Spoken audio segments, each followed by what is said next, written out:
This is probably the most important question of the week. Last week, we went over our top 5 offensive playbooks. And the fans this week want to know, what are the best MUT defensive playbooks? So if you're an ultimate team guy, Gibbs, what are the best MUT defensive books? You know, I'm going to say right off the bat, the New England Patriots should be one of the very first books that you look at, mainly because it has a base 3-4 set, it has a base 4-3 set. Very few playbooks in the game that give you that. I know other people are going to say, the multiple defensive playbook, and I don't disagree. Right. My only problem with that is it's very difficult to obtain the multiple defensive playbook. New England, not so much. So we have the New England playbook right here, Gibbs. Let's go through real quick and kind of give a mini synopsis on what we like about each of these formations. 3-4 odd to me is kind of your best. I can stop the run from this. I can play zone coverage, kind of fan out my zones, feel pretty comfortable. You obviously have some popular formations that people use to bring pressure. 3-4 odd is one of those. The under, not that I really go to. Anything you like to do from this 3-4 under? Yeah, there's some pressures that you can run out of it. The Mike Scrape 3 press, that's a play that you can use. I mean, again, I'm going to say stick with the 3-4 odd just because the alignment of the formation is a little bit better. Your linebackers are going to be set to defend specific gaps on purpose because they're going to be lined up directly with the gap in front of them. So I think the odd gives you a better shot at stopping the run because defenders stay in their lane better. Whereas the under or even the solid, you get a different defensive front, which changes the gap. The gap control for your defensive linebackers and your defensive line. So that's the one caveat to why I would say stay away from the under unless you have something super specific. The 3-4 solid is what we like to use. Basically, we go to run defense from the 3-4 solid. In years past, I've used a play like Trio Sky Zone here on the bottom. It's one of a more popular plays from back in the day. But as you know, the clamp double go is one of our most popular plays that we like to go to for this. Now, if you aren't familiar with the clamp double go and how to stop fullback dive, head on over to YouTube. We've got 2 videos on how to stop fullback dive with this clamp double go. Let's get back into talking about this Pats playbook. The 4-3 under, very popular. So in most seasons of MUT, you're either stuck with either the 4-3 or the 3-4. Yep. The Pats, they don't have every 3-4, they don't have every 4-3, but they do have the under from 4-3, which is good enough to get it done for you. Yeah, my favorite play was a play that was brought to me from Tweezy, from Rose Bowl, from BU. What's the other guy's name? I can't think of his name. It's Me Beezy? It's Me Beezy, yeah. Yeah. So it's the Sand 3 press flipped, and I run that play. That's my primary play on defense. So shout out to those 3 dudes who helped me with that setup on there. It generates great pressure off the edge. But really what I like this entire playbook for are 2 formations specifically. You go to the nickel 3-3-5 odd. This is a great set, great flexibility. You can do a lot of things from it. Very easy to generate pressure from this set, and you have talked about that with previous setups. Yeah. I mean, if this is the only formation in the game, or the only playbook in the game where you can get this formation to 3-3-5 odd. The nickel 2-4-5 is something that's found in a lot of playbooks. A play like Buck Slant's a great way to get cheap pressure off the left edge without having to bring too many blitzers or give up too much. So if you're newer to the game, the 2-4-5, you'll feel comfortable in that. But the 3-3-5 odd we really like.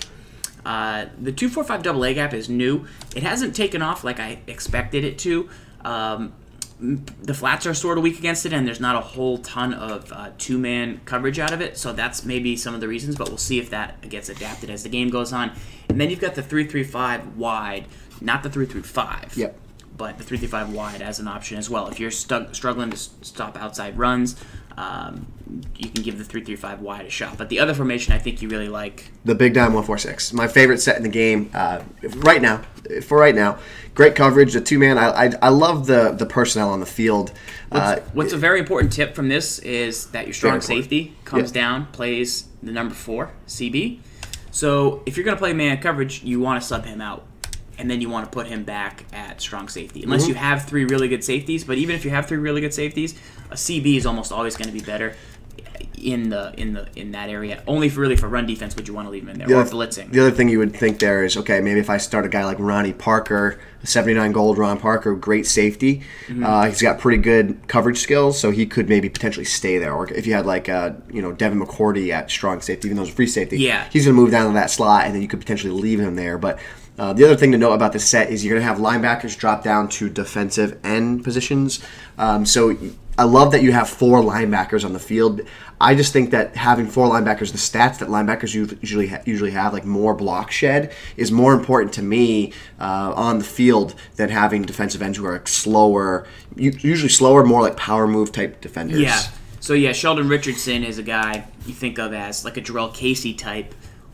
Great strength, great block shed, but maybe not as quick to the edge or not as good at containing. So one cool thing about this is in Ultimate Team, if you want to get a middle linebacker at defensive end, the only real way to do it, one of the ways to do it, is to sub him at outside linebacker in the depth chart, and then he'll drop down in this formation. So you could get Ryan Shazier with 92 speed at defensive end. Once again, does that really do a ton for you? No, but he's pretty good at QB spy and won't really let That's a great point to make about this formation. This formation gives you the most flexibility in terms of personnel in the game.